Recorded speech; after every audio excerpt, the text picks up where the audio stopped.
ನಮ್ಮ ಮತ್ತೆ ತಿಥಿ ಕಾರ್ಯ ಇದೆ ಅಮ್ಮ, ಅದಕ್ಕೆ ನಿಮ್ಮನ್ನೊಂದು 5,000 ಕೇಳೋಣ ಅನ್ಕೊಂಡೆ. ಸಂಬಳದಲ್ಲಿ ಮುರ್ಕೊಳ್ಳಿ. ನನ್ ಕತ್ತರಿಸಿ ಕಿಡ್ನಿನೋ ಲಿವರೋ ಮಾರಿದ್ರೆ ದುಡ್ಡು ಬರುತ್ತೇನೋ ಆದ್ರೆ ನನ್ ಪರ್ಸಲ್ಲಾಗ್ಲಿ ನನ್ ಬೀರುನಲ್ಲಾಗ್ಲಿ ಒಂದ್ ಚಿಲ್ರೆ ಕಾಸು ಕೂಡ ಇಲ್ಲ. 5,000 ಅಷ್ಟೇ ಅಲ್ವಮ್ಮ ಕೇಳಿದ್ದು. ಲಕ್ಷ್ಮಿ ಅಂತ ಹೆಸರಿಟ್ಕೊಂಡಿರೋ ನೀನ್ ಹೇಗ್ ಬೇಡ್ಕೋತಿದ್ಯೋ, ಪಲ್ಲವಿ ಅಂತ ಹೆಸರಿಟ್ಕೊಂಡಿರೋ ನಾನು ದುಡ್ಡು ಬೇಕು ಅಂದ್ರೂ ಹಾಡು ಹೇಳ್ಬೇಕಾಗುತ್ತೆ. 1-2 ಚರಣ ಹಾಡಿದ್ರೆ ಸಾಕಾಗಲ್ಲ. ಜಾಸ್ತಿ ಅಗತ್ಯ ಬಂದ್ರೆ ನಮ್ಮತ್ತೆ ಚರಣಗಳನ್ನೇ ಹಿಡ್ಕೋಬೇಕು. ಇದು ನನ್ನ ಪರಿಸ್ಥಿತಿ.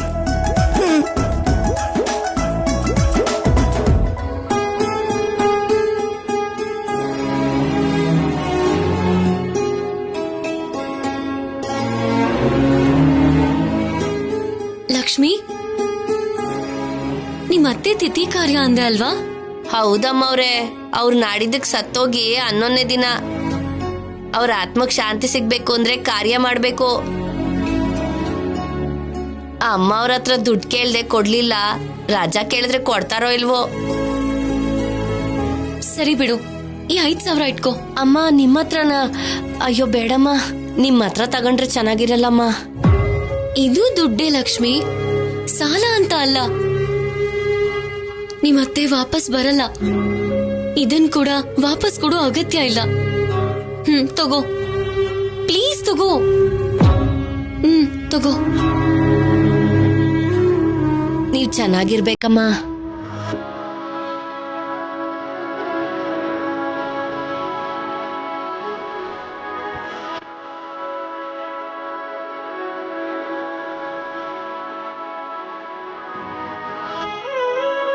ಹೌದು, ಅಮ್ಮ ಸತ್ತೋಗಿ ಕೂಡ ನಾಡಿದ್ದಿಗೆ 11ನೇ ದಿನ ಆಗತ್ತೆ. ತಿಥಿ ಕಾರ್ಯ ಮಾಡ್ಬೇಕು.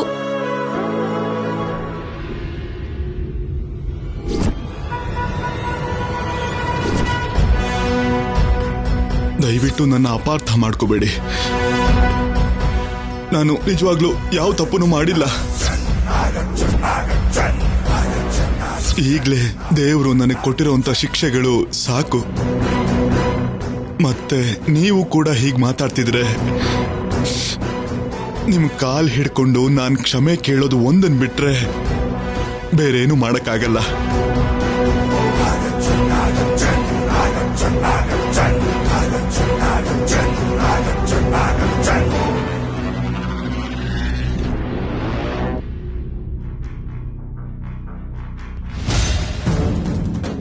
ಊಟಕ್ ಬರಲ್ಲ ಅಂತಂದ್ರೆ ಊಟನ ಇಲ್ಲಿಗೆ ತಗೊಂಡ್ ಬಾ ಅಂತ ಅಲ್ಲ, ಹಸಿವಿಲ್ಲ ಅಂತ ಅರ್ಥ. ಸ್ವಲ್ಪ ಆದ್ರೂ ತಿಂದು ಮಲ್ಕೊಳಿಪ್ಪ. ನಾನೇನ್ ಚಿಕ್ಕ ಮಗು ಅಲ್ಲ ಅನುಪಮ, ಹಸಿವಾದ್ರೆ ಅರ್ಧ ರಾತ್ರಿಲಿ ಎದ್ದು ಕಿರ್ಸೋದಕ್ಕೆ. ನನ್ನ ಕ್ಷಮಿಸ್ಬಿಡಿಪ್ಪ. ನಿಮ್ ಹತ್ರ ಹೇಳಲಿಲ್ಲ ಅಂತ ಅದನ್ನ ಮನಸ್ಸಿನಲ್ಲಿ ಇಟ್ಕೋಬೇಡಿಪ್ಪ.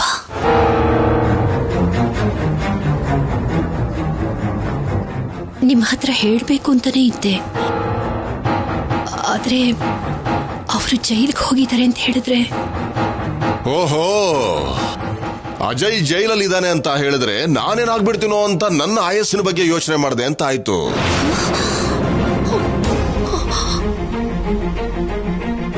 ಅವನು ಜೈಲಲ್ಲಿ ಇದ್ದಾನೆ ಅಂತ ನಿನಗೆ ಮೊದಲೇ ಗೊತ್ತು ಅಲ್ವಾ? ಅಯ್ಯೋ ದೇವ್ರೆ, ಕಲ್ಯಾಣಿ ಅಪ್ಪ ಯಾರು ಅಂತ ಅಪ್ಪನಿಗೆ ಗೊತ್ತಿಲ್ಲ ಅಂತ ಅಂದ್ಕೊಂಡಿದ್ದೆ.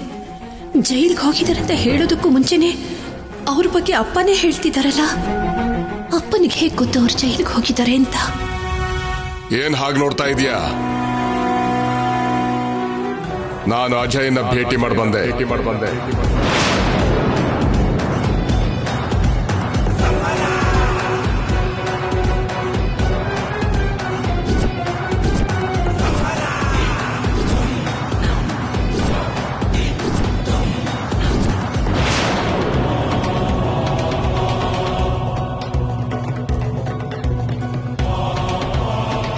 ನನ್ನನ್ನು ನೋಡ್ತಾ ಇದ್ದ ಹಾಗೆ ಪಶ್ಚಾತ್ತಾಪದಿಂದ ಕುಗ್ಗೋಗಿ ನನಗೆ ಸಮಜಾಯಿಸಿ ಕೊಡಬೇಕು ಅಂತ ನೋಡ್ದ.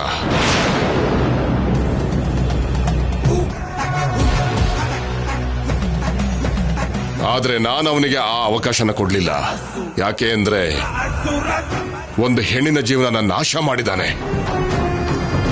ಅದಕ್ಕೆ ಅವನಿಗೆ ಅಂತ ಗತಿ ಬಂದಿದೆ.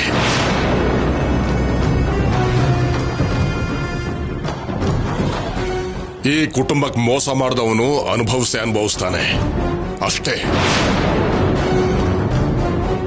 ಅವನನ್ನ ಈ ಮನೆ ಯಾವತ್ತೋ ಮರ್ತು ಹೋಗಿದೆ. ಕೊಲೆ ಮಾಡಿ ಜೈಲಲ್ಲಿರೋನ್ ಬಗ್ಗೆ ನನಗೆ ಯಾಕೆ ಮೊದಲೇ ತಿಳಿಸ್ಲಿಲ್ಲ?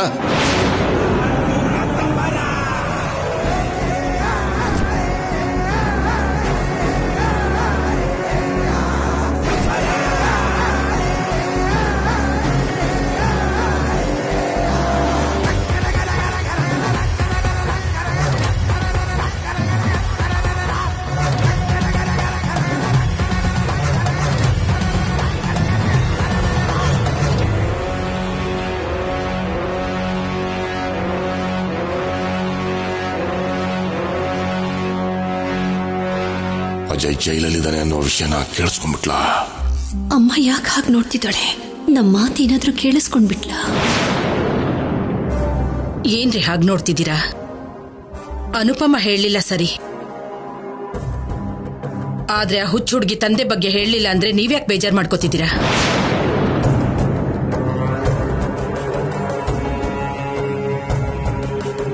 ಊರೂರು ತಿರ್ಗಾಡೋ ಮೂರ್ಖರು ಎಲ್ಲಿ ಹೋದ್ರೆ ನಮ್ಗೇನು? ನೀವು ಊಟ ಮಾಡಿ. ನನಗೆ ಇವಾಗ್ಲೇ ಏನು ಬೇಡ ಪಾರ್ವತಿ, ನನಗೆ ಹಸಿವಾಗ್ತಿಲ್ಲ. ಮನ್ಸಿಗೆ ಏನೋ ಒಂಥರ ಆಗ್ತಿದೆ. ಹಸಿವಾದಾಗ ಕರೀತಾರೆ ಬಿಡು.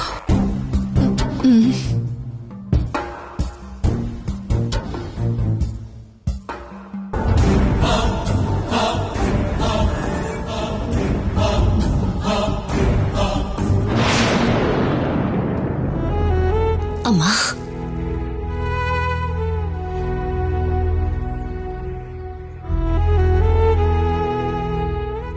ನಿನ್ನ ಹತ್ರ ಈ ವಿಷಯ ಹೇಳಲಿಲ್ಲ ಅಂತ ನನ್ನ ಮೇಲೆ ಇನ್ನು ಕೋಪ ಮಾಡ್ಕೊಂಡಿದ್ಯ?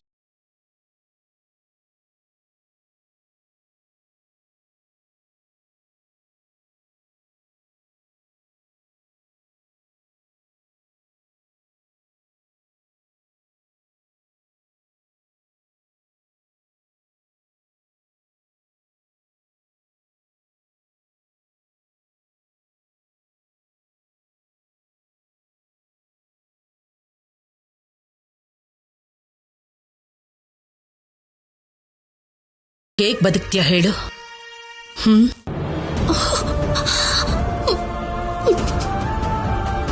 ಯಾರ್ಗ್ ಹೇಳಿದ್ರೆ ಏನ್ ಅನ್ಕೋತಾರೋ ಅನ್ನೋ ಭಯದಲ್ಲಿ ಒಳ್ಳೆ ಕೆಲಸ ಮಾಡ್ತಾನೆ ಇರ್ತೀಯ.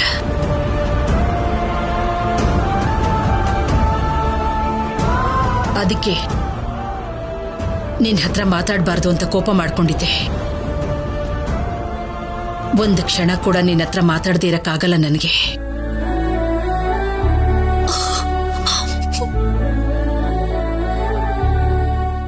ಜೀವನದಲ್ಲಿ ನೀನ್ ಸೋತ್ ಹೋಗಿದ್ಯಂತ ಎಲ್ರೂ ಅನ್ಕೊಂಡಿದ್ದಾರೆ.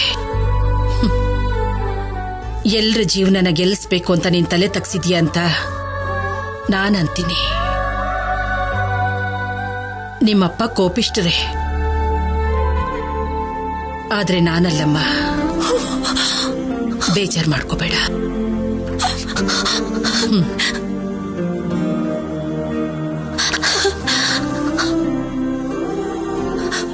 ಜೈಲಲ್ಲಿರೋದು ಅಜಯ್ ಅಂತ ಅಮ್ಮನಿಗೆ ಗೊತ್ತಿಲ್ಲ. ಕಲ್ಯಾಣಿ ಅಪ್ಪ ಅಜಯ್ ಅನ್ನೋದು ಅಪ್ಪನಿಗೆ ಗೊತ್ತಿಲ್ಲ. ಅಯ್ಯೋ ದೇವ್ರೇ.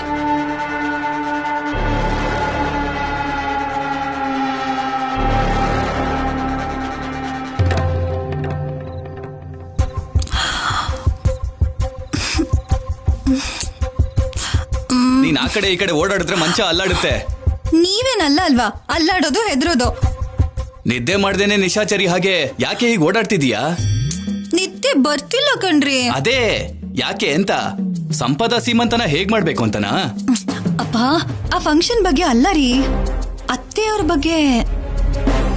ದಮಯಂತಿ ಅತ್ತಿಗೆ ಅನುಪಮ ಅಮ್ಮ ಬಗ್ಗೆ ಎಷ್ಟೇ ಚಾಡಿ ಹೇಳಿದ್ರು, ಎಷ್ಟೇ ತುಪ್ಪ ಸುರಿದ್ರು ಲಾಭ ಇಲ್ಲ ಅಂತ ಅರ್ಥ ಆಯ್ತು.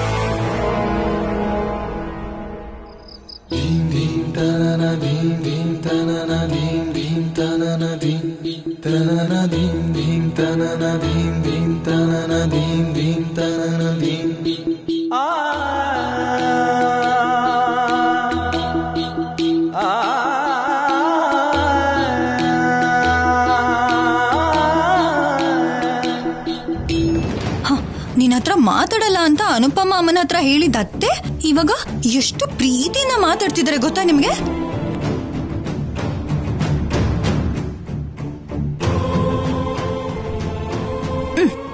ಒಂದ್ಸರಿ ಅಲ್ಲಿ ನೋಡಿ.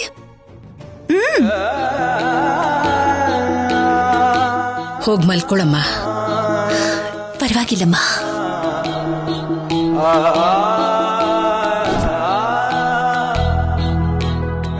ನಿನ್ನ ಕೈಯಲ್ಲಿ ಏನೋ ಮಾಯ ಇದೆ ಅನುಪಮ. ಅದು ನಿಮ್ಮ ಅಭಿಮಾನ ಅಮ್ಮ. ಹಾಗೆ ಸುಮ್ಮನೆ ನಿನ್ ಕೈಯಿಂದ ಮುಟ್ಟಿದ್ರೆ ಸಾಕು. ಸಮುದ್ರದ ಅಲೆ ತೀರನ ಮುಟ್ಟಿದಷ್ಟು ಹಾಯಾಗಿರುತ್ತೆ.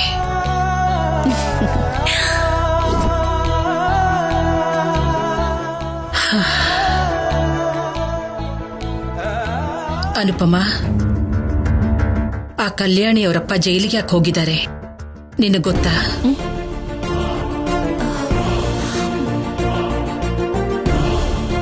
ಆದ್ರೆ ನಿನಗೆ ಹೇಗೆ ಗೊತ್ತಿರುತ್ತೆ? ನೀನ್ ಹೋಗಿದ್ದು ದೇವಸ್ಥಾನಕ್ಕೆ. ಆ ಹುಡುಗಿ ಜಾತಕ ಚೆನ್ನಾಗಿದ್ದಕ್ಕೆ ನಿನಗೆ ಸಿಕ್ಕಿದ್ಲು. ಅಮ್ಮ ಅಪ್ಪ ಇಲ್ಲ ಅನ್ನೋ ಕರುಣೆಯಿಂದ ನೀನಿಲ್ಲಿ ಕರ್ಕೊಂಡ್ಬಂದೆ, ಹೌದಾ?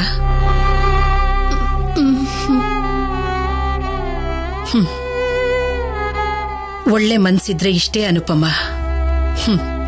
ಭಾರ ಜಾಸ್ತಿ ಆಗ್ತಾನೆ ಇರುತ್ತೆ.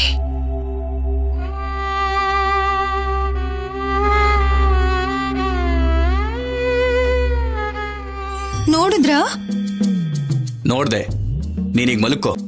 ನೋಡಿ ಮತ್ತೆ ಅವರು ಒಂದಾಗ್ಬಿಟ್ರು ರೀ. ಅವರು ಅರ್ಧನಾರೀಶ್ವರರು. ಅಮ್ಮ ಶಿವ ಆದ್ರೆ ಅನುಪಮಮ್ಮ ಗೌರಿ. ಬಂದು ಮಲ್ಕೋ. ಎಷ್ಟು ಚೆನ್ನಾಗಿದ್ಯಮ್ಮ. ಆದ್ರೆ ನೀನ್ ಇಲ್ದೇ ಇರೋದಕ್ಕೆ ನಾನ್ ಯಾವತ್ತೂ ಚೆನ್ನಾಗಿರಲ್ಲ ಅಲ್ವಾ ಅಮ್ಮ? I miss you.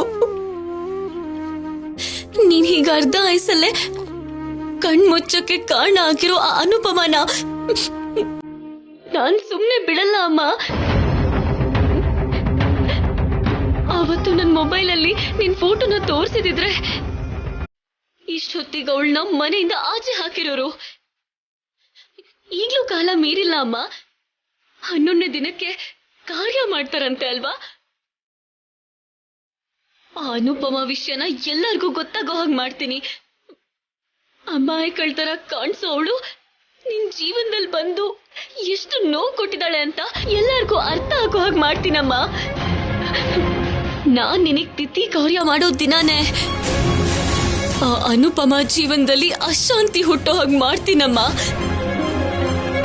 ಈ ಕಲ್ಯಾಣಿನ ಕಾಪಾಡ್ತಿರೋ ಹಾಗೆ ಪೋಸ್ ಕೊಡ್ತಿರೋ ಅವಳಿಗೆ ನನ್ ಬಗ್ಗೆ ಗೊತ್ತಾಗ್ಬೇಕು ಅಂದ್ರೆ ಏಟು ಸರಿಯಾಗಿ ಕೊಡ್ಬೇಕು. ನಿನಗೆ ಖುಷಿ ಅಲ್ವಾ ಅಮ್ಮ? ನಿನ್ ಸ್ಮೈಲ್ ನೋಡಿನೇ ಹೇಳ್ಬೋದು.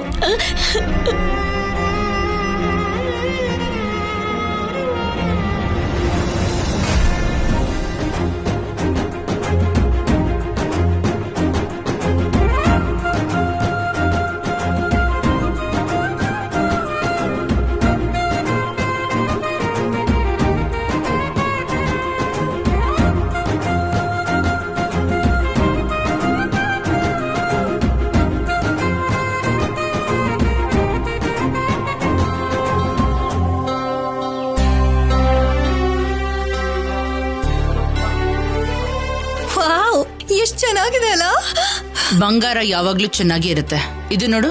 ಬೇಡ, ನೀವು ಮುಟ್ಬೇಡಿ. ಮಸಿ ಅಂಟತೆ ಅನ್ನೋವಾಗ ಮಾತಾಡ್ತಿದ್ಯಲ್ಲಮ್ಮ. ಈ ಒಡವೆಗಳನ್ನ ಯಾರು ಹಾಕೋಬೇಕೋ ಅವರೇ ಹಾಕೋಬೇಕು. ಮತ್ತಿನ್ ಯಾರು ಹಾಕೋತಾರೆ ಅತ್ತೆ? ಇನ್ಯಾರು? ನನ್ ಸೊಸೆ ಸಂಪದಾನೆ. ಅಲ್ಲ, ಅನುಪಮ ಹಾಕೋಬೇಕು.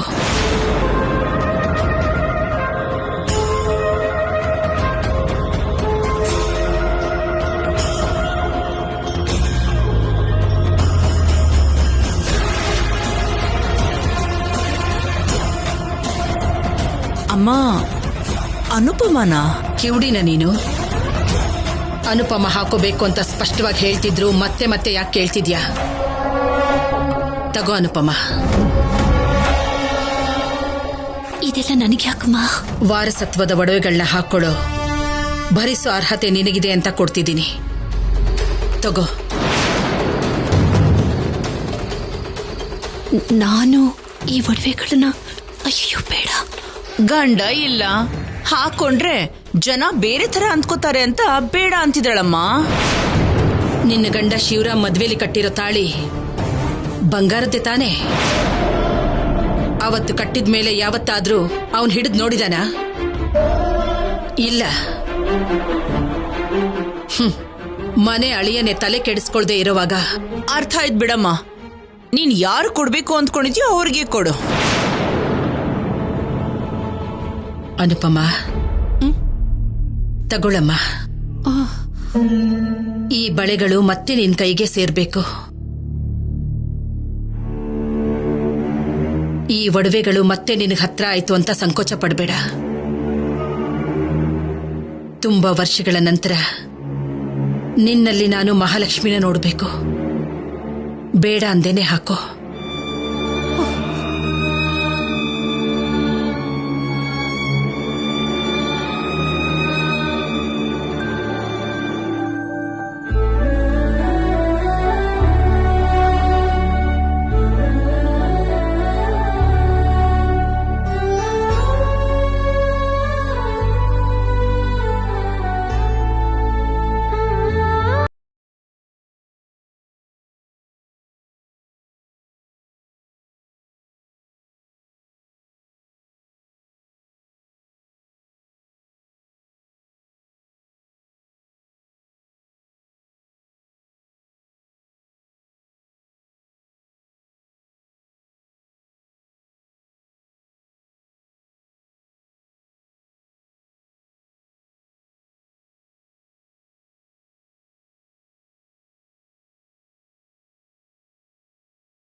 ಸಂಪದ, ಈ ಸೀರೆಯಲ್ಲಿ ನೀನ್ ಎಷ್ಟು ಅಂದವಾಗಿದ್ಯಾ ಗೊತ್ತಾ?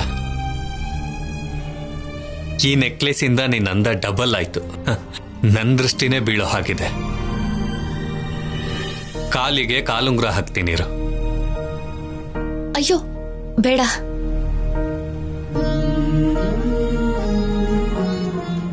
ಏನಕ್ಕೆ? ನೀವು ನನ್ ಕಾಲ್ ಟಚ್ ಮಾಡೋದ್ ಬೇಡ ಅಂತ. ಹಾಗನ್ಕೊಂಡ್ರೆ ಹೇಗ್ ಸಂಪದ? ಗರ್ಭಿಣಿ ಆಗಿದ್ದಾಗ ಹೆಂಡ್ತಿನ ಅಮ್ಮನ್ ಹಾಗೆ ನೋಡ್ಕೋಬೇಕು ಅಂತಾರೆ. ಅವಾಗ ನನ್ನನ್ನ ನಿನ್ ಮಗ ಅಂತಾನೆ ಅನ್ಕೋ, ಸರಿನಾ?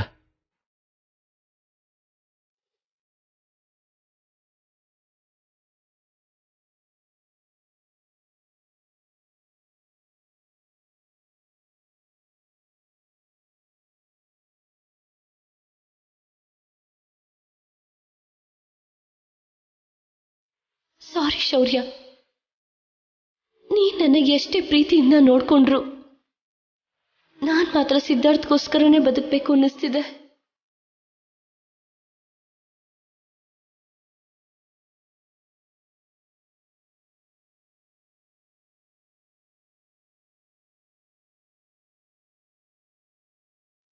ನಿನ್ ಮನ್ಸಲ್ಲಿ ಏನ್ ಅನ್ಕೊಂಡ್ಯೋ ನನಗ್ ಗೊತ್ತಾಗೋಯ್ತು.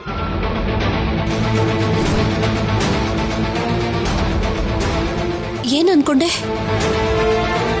ಹೆಸರಿಗೆ ಪೊಲೀಸ್ ಆಫೀಸರ್ ಚಿಕ್ಕ ಮಗು ಹಾಗೆ ಬಿಹೇವ್ ಮಾಡ್ತಿದ್ದಾನೆ ಅನ್ಕೊಂಡಿದ್ಯಾ ಅಲ್ವಾ? ಹೌದು. ನೋಡಿದ್ಯಾ ಎಷ್ಟು ಕರೆಕ್ಟ್ ಆಗಿ ಹೇಳ್ದೆ? ಯು ಆರ್ ಆಲ್ವೇಸ್ ಕರೆಕ್ಟ್ ಕಣ್ರಿ. ಅಂದ್ರೆ ಯು ಆರ್ ರಾಂಗ್ ಅಷ್ಟೇನಾ?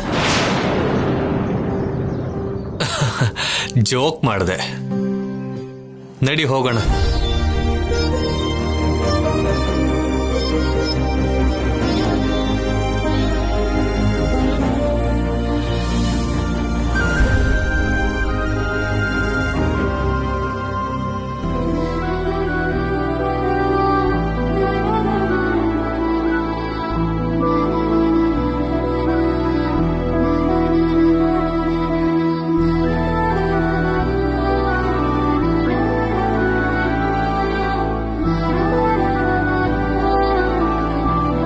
ಸಂಪದನ ನೀನ್ ಕರ್ಕೊಂಬಂದ್ಯಾ ಶೌರ್ಯ? ನಾನೇ ರೆಡಿ ಮಾಡಿದ್ದು ಅಜ್ಜಿ. ಹೌದಾ? ಆಗ್ಲೇ ಕಂಕಣ ಕಟ್ಟಿಸ್ಕೊಂಡ್ಬಿಟ್ಯಾ ಸಂಪದ? ಪೊಲೀಸ್ ಆಫೀಸರ್ನ ಅರೆಸ್ಟ್ ಮಾಡಿದೀಯಾ ಅಂತ ಆಯ್ತು. ಸಂಪದ ಕೂತ್ಕೋ. ಬಾಮ್ಮ ಕೂತ್ಕೋ.